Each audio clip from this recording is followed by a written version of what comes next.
படிப்பு யூடியூப் சேனல்ல இப்போ என்ன பார்க்க போறோம் அப்படின்னா 19ஆம் நூற்றாண்டின் சமூக சமய சீர்திருத்த இயக்கங்கள் அப்படிங்கிறதோட புக் பேக் கொஸ்டின்ஸ் தான் பார்க்க போறோம்.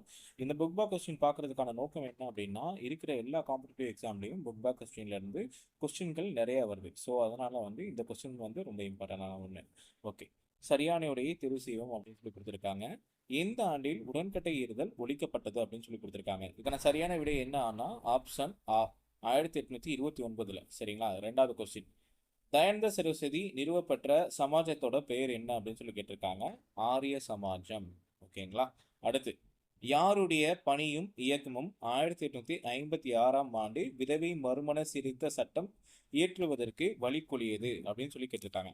ஈஸ்வர சந்திர வித்யாசாகர் அவர்களுடையது. அடுத்து, ராஸ்கோப்டார் யாருடைய முழக்கம்? ராஸ்கோப்டார் யாருடைய முழக்கம் அப்படின்னு சொல்லி கேட்டிருக்காங்க. பார்சி இயக்கத்தோட முழக்கம். அடுத்து, நாம்தாரி இயக்கத்தை உருவாக்கியவர். நாம்தாரி இயக்கத்தை உருவாக்கியவர் யார் அப்படின்னா பாபா ராம்சிங் அவர்கள். சரிங்களா? அடுத்து, விதவை மறுமண சங்கத்தை ஏற்படுத்தியவர். விதவை மறுமண சங்கத்தை ஏற்படுத்தியவர் மகதேவ கோவிந்த ரானடே. மகதேவ் கோவிந்த ரானடே, எம்ஜி ரானடே அப்படின்னு சொல்லி சொல்லுவோம், அவர் தான். சரிங்களா? அடுத்து, சத்யார்த்த பிரகாஷ் என்னும் நூலின் ஆசிரியர் யார்? தயானந்த சரஸ்வதி. சரிங்களா? இப்ப ஃபுல்லா சரியான விடையை தேர்ந்தெடுத்து எழுதுக. அதுக்கான கொஸ்டின்ஸ் எல்லாமே பார்த்துட்டோம். அடுத்து பார்க்க போறது என்ன அப்படின்னா, கோடிட்ட இடங்களை நிரப்புக. இதுல ஃபர்ஸ்ட் கொஸ்டின் என்ன இருக்கு அப்படின்னு சொல்லி பார்த்தோம் அப்படின்னா, டேஸ் சமரவேத சன்மார்க்க சங்கத்தை நிறுவியவர் அப்படின்னு சொல்லி கேட்டிருக்காங்க. யாரு நிறுவியிருப்பா அப்படின்னா ராம்லிங்க அடிகள்.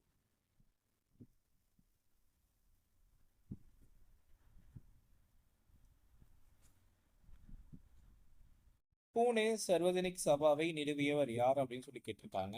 இதுக்கான ஆன்சர் யார் அப்படின்னா மகாதேவ கோவிந்த ரானடே, அதாவது எம்ஜி ரானடே. ஓகேங்களா? மகாதேவ கோவிந்த ரானடே அப்படின்னு சொல்லி சொல்லுவாங்க. அடுத்து, குலாம் கரி அப்படிங்கிற நூலை எழுதுனது யார் அப்படின்னா ஜோதிபா பூலே.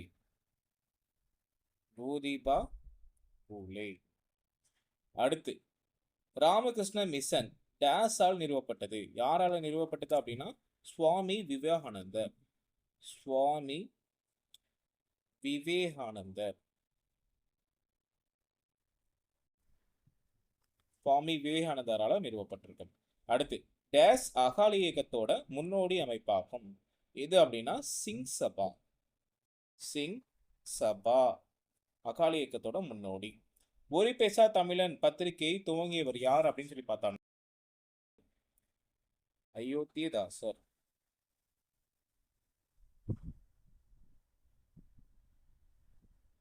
ஓகேங்களா? அப்ப கோடிட்ட இடங்கள் ஃபுல்லாவே பார்த்துட்டோம். அடுத்து, சரியான கூற்றை தேர்ந்தெடுத்து எழுதுவோம் அப்படிங்கிற டாபிக் பார்க்க போறோம். இதுல எது சரியான கூற்று அப்படிங்கிறத பார்க்கணும். ஃபர்ஸ்ட், ராஜாராம் மோகன் ராய் ஒரு கடவுள் கோட்பாட்டை போதித்தார். இது சரியான ஒண்ணு. அடுத்து, அவர் உருவ வழிபாட்டை ஆதரித்தார். உருவ வழிபாட்டை ஆதரித்தாரா? இல்ல. அடுத்து, சமூக தீமைகளை கண்டனம் செய்வதை எதிர்த்தார். சரிங்களா? ஆமா, சமூக தீமைகளை கண்டனம் செய்வதை எதிர்த்திருப்பார். அப்ப இதுக்கான ஆன்சர் பொறுத்த வரைக்கும் 1 மற்றும் 3 சரியான விடை. ஆப்ஷன் இ. சரிங்களா? அடுத்து, பிரார்த்தன சமாஜம் டாக்டர் ஆத்மராம் பாண்டுரங்கனால் நிறுவப்பெற்றது அப்படிங்கிறது சரி. அடுத்து, இந்த சமாஜம் அனைத்து சாதியினரும் பங்கேற்கும் சமபந்திகளையும் சாதி கலப்பு திருமணங்களையும் ஊக்குவித்தது. சரிங்களா? அப்ப இரண்டாவதும் சரி. சரிங்களா? செகண்ட் ஸ்டேட்மெண்ட்டும் சரி. ஜோதிபா பூலே ஆண்களின் மேம்பாட்டிற்காக பணியாற்றினார். இது தவறான ஸ்டேட்மெண்ட். ஆண்களோட மேம்பாட்டுக்காக இல்ல, பெண்களோட மேம்பாட்டுக்காக. சரிங்களா? அடுத்து, பிரார்த்தனை சமாஜம் பஞ்சாபை பிறப்பிடமாக கொண்டது. இதுவும் தவறு. சரிங்களா? அப்ப 1, 2 மற்றும் சரி. அப்ப ஆப்ஷன் இ 1, 2 மற்றும் சரி. அடுத்து, மூணாவது கொஸ்டின் பார்ப்போமா? ராமகிருஷ்ண மிஷன் கல்வி, உடல் நலம், பேரிடரின் போது நிவாரண பணி செய்தல் போன்ற சமூக பணிகளை செயலுக்கத்துடன் ஈடுபட்டது அப்படிங்கிறது சரி. அடுத்து, பேரிடரின் நிலையில் எய்தும் பழக்கங்களின் மூலம் ஆன்ம ரீதியான இறைவனோடு இணைவதை ராமகிருஷ்ணர் வலியுறுத்தினார். இந்த செகண்ட் ஸ்டேட்மெண்ட்டும் சரி. ராமகிருஷ்ண மிஷனை ஏற்படுத்தினார் அப்படின்னு சொல்றது தவறு.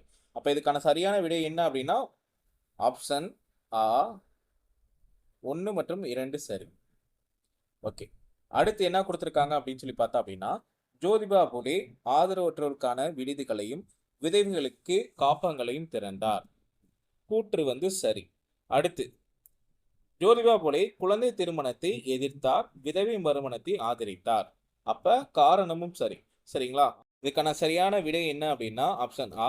கூற்று சரி, காரணம் கூற்றுக்கு பொருத்தமாக உள்ளது அப்படிங்கிறது தான். ஓகேங்களா? அடுத்து பொறுத்துக கொடுத்துருக்காங்க. பைசா தமிழன். ஒரு பைசா தமிழன்கிறது என்ன அப்படின்னா பத்திரிகை. யாருடையது அப்படின்னு பார்த்தோம்னா அயோத்திதாசன் அவருடையது. 4. அடுத்து திருவருட்பா. திருவருட்பா அப்படிங்கிறது ஜீவகாரணிய பாடல்களின் தொகுப்பு தான். சரிங்களா? இது யார் எழுதியிருப்பா அப்படின்னு சொல்லி பார்த்தோம்னா வள்ளலார் அவர்கள் எழுதியிருப்பாங்க. அடுத்து பாபா தயாள்தாஸ். பாபா தயாள்தாஸ் அவர்கள் தான் நிரங்காரி இயக்கத்தோட தலைவராக இருந்திருப்பாரு.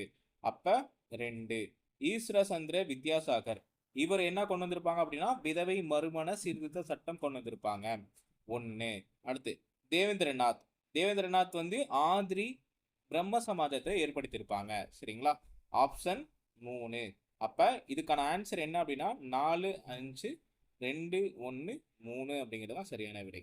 ஓகேங்களா? இப்ப பார்த்தது எல்லாமே 1 மார்க் பார்த்துருக்கோம். இந்த 1 மார்க் எல்லாமே எதுக்கு யூஸ் ஆகும் அப்படின்னு சொல்லி பார்த்தோம் அப்படின்னா பிசி, டிஆர்பி, நம்மளுடைய டிஎன்பிசி இந்த எக்ஸாம்ஸ் எல்லாத்துக்குமே வந்து இந்த எக்ஸாம் 1 மார்க் வந்து யூஸ் ஆகும். புக் பேக் கொஸ்டின்லேருந்து அதிகமாகவே கேள்விகள் வரும். அதன் மூலயமா நம்ம வந்து படித்து பயன்பெற்றுக்கலாம். ஓகேங்களா? தேங்க்யூ.